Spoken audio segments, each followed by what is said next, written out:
ध्यान से सुनिएगा, तेजी के साथ निकल जाएगा। जमात वाले गश्त कर रहे थे, एक बुढ़िया को देखा कि चरखा चला रही है। जमात वालों ने कहा, अम्मा सिर्फ चरखा ही चलाओगी या दीनदारी भी कुछ रखती हो? कहा सवाल करो, चरखा भी है दीनदारी भी है, सवाल करो। क्या ये बताओ कि खुदा है? कहाँ है? कैसे पता चला कि खुदा है? इस चरखे से। चरखे से कैसे पता चल गया कि खुदा? क्या चरखा बगैर चलाए हुए नहीं चलता? ये दुनिया का चरखा खुदा के चलाए बगैर कैसे चल सकता है? सुभान अल्लाह। अब अगला सवाल अमीर साहब ने किया कि अम्मा ये बताओ कि खुदा एक है या दो है? कहा खुदा एक है। कहा कैसे पता चला कि तुमको खुदा एक है? कहा चरखा से। कहा चरखा से कैसे पता चला? कहा चरखे को जब एक आदमी चलाता है हिसाब से चलता है, चरखे को जब दो आदमी चलाता है रफ्तार से चलता है। मैंने दुनिया के चरखे को देखा, रफ्तार से नहीं हिसाब से चल रहा है, इससे पता चला कि खुदा एक है दो नहीं। हारून रशीद के दरबार में दो लड़की, एक काली है गोरी है। तो गोरी ने कहा कि मुझको नौकरी दे दो, काली ने कहा मुझको नौकरी दे दो। तो बादशाह ने काली को नजरअंदाज किया, ये तो गोरी है खूबसूरत है, तू तो काली है कोयला है। तो काली का जवाब ऐसा था कि बादशाह भी लाजवाब है। कहा हुजूर अगर मेरा गोरी का रंग अगर मेरे चेहरे पर आ जाए तो लोग कहेंगे इसको बर्स का दाग है, इसके हुस्न में दाग लग गया। लेकिन अगर मेरा काला रंग इस गोरी के चेहरे पर आ जाए तो इसके हुस्न में इजाफा हो जाए, लोग कहेंगे तिल है, ये औरत बहुत खूबसूरत है। तो बादशाह ने फैसला किया कि नहीं, इससे ज्यादा तुम नौकरी के मुस्तहिक हो। बादशाह के सामने लड़की है, उसका दावा है पोछा लगाने के लिए मुझको रख लो, झाड़ू लगाने के लिए मुझको रख लो, और घर में खाना पकाने के लिए मुझको रख लो, सफाई भी बेहतर कर दूंगी, कपड़ा भी बेहतर धो दूंगी और खाना भी मज़ेदार पका दूंगी। तो बादशाह ने कहा तुम्हारी नाक चिपटी है, मुंह में गोटी का निशान है, इसलिए मुझको पसंद नहीं, बदसूरत औरत है। तो लड़की ने कहा बादशाह सलामत, आपकी दोनों बात गलत है। हिरन की नाक चिपटी होती है फिर भी वो खूबसूरत होता है, वो तो जानवर है, मैं तो इंसान हूँ, अशरफुल मखलूक़ात हूँ, मैं कैसे बदसूरत हो सकती? चांद के मुंह में गोटी का निशान है, वो खूबसूरत है, मैं तो इंसान हूँ, अशरफुल मखलूक़ात हूँ, मैं कैसे बदसूरत हो सकती हूँ? बादशाह को हथियार डालने पड़े, औरत के इल्म का लोहा मानना पड़ा। 10 लड़कियों का इंटरव्यू चल रहा है, मुसलमान लड़की इंटरव्यू देने के लिए आ रही, स्कूल में बहाली चल रही। तो 10 लड़की से पहला सवाल पूछा गया, बिस्मिल्लाहिर्रहमानिर्रहीम का तर्जुमा बताओ, किसी ने नहीं बताया। दूसरा सवाल पूछा कि इस्लाम के 5 रुकन क्या हैं, किसी के पास जवाब नहीं था। तीसरा सवाल था हुजूर की वालिद माजिद का नाम बताओ, किसी को पता नहीं था। और चौथा सवाल हुआ कि तस्बीह में 100 दाने क्यों होते हैं, इसकी वजह बताओ, इसका भी जवाब नहीं था। और आखिरी सवाल हुआ फिल्मी 3 एक्टर तो तुम्हारे पसंदीदा हैं, उसके नाम लिख दो।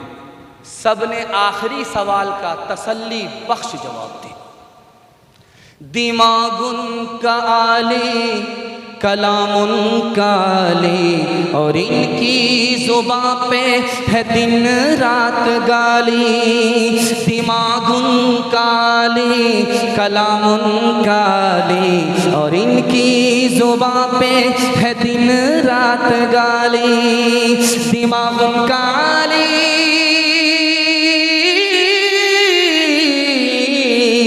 दिमागुन काली कलामुन काली, और इनकी जुबां पे है दिन रात गाली।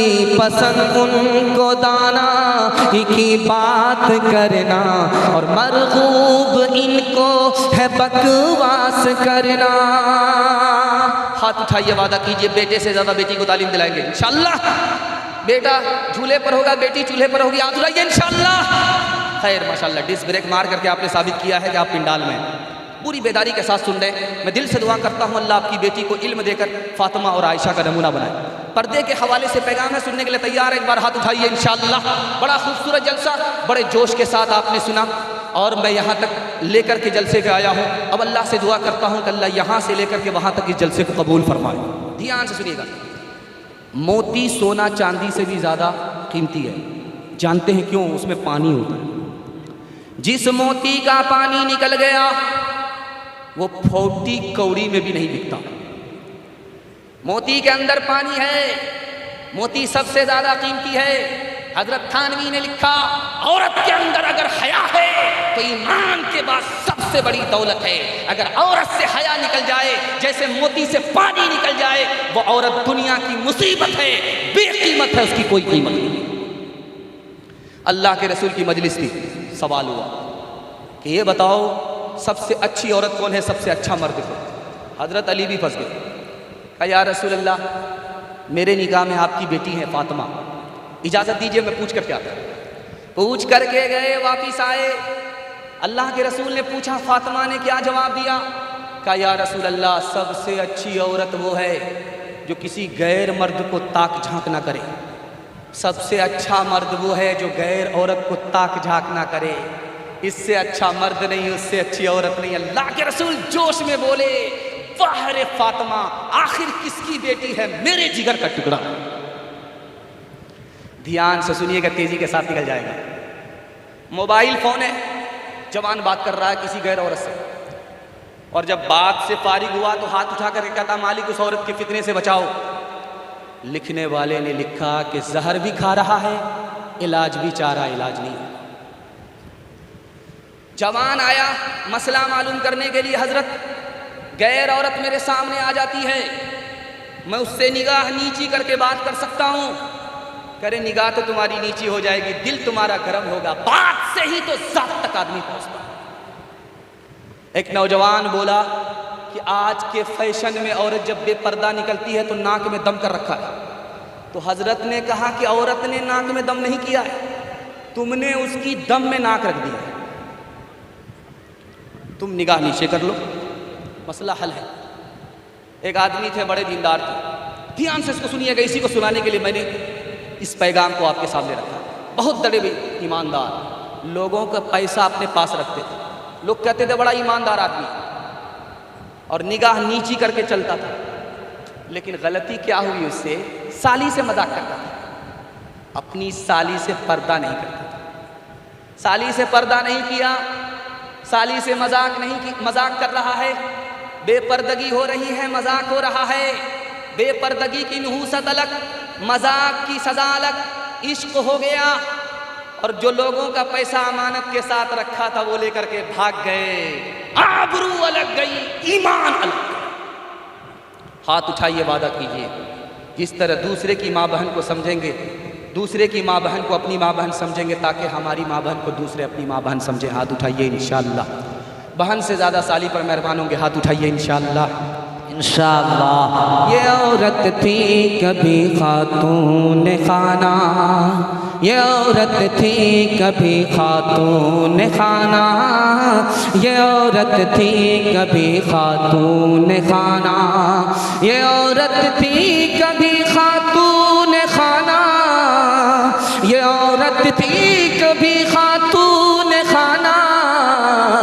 मगर अब शम्अ महफिल है कलब में, मगर अब शम्अ महफिल है कलब में, मगर अब शम्अ महफिल है कलब में। वो औरत जो कि थी सरताप औरत, वो औरत जो कि थी सरताप औरत, वो औरत जो कि थी सरताप औरत, वो औरत जो कि थी सरताप औरत, वो औरत जो कि थी सरताप औरत।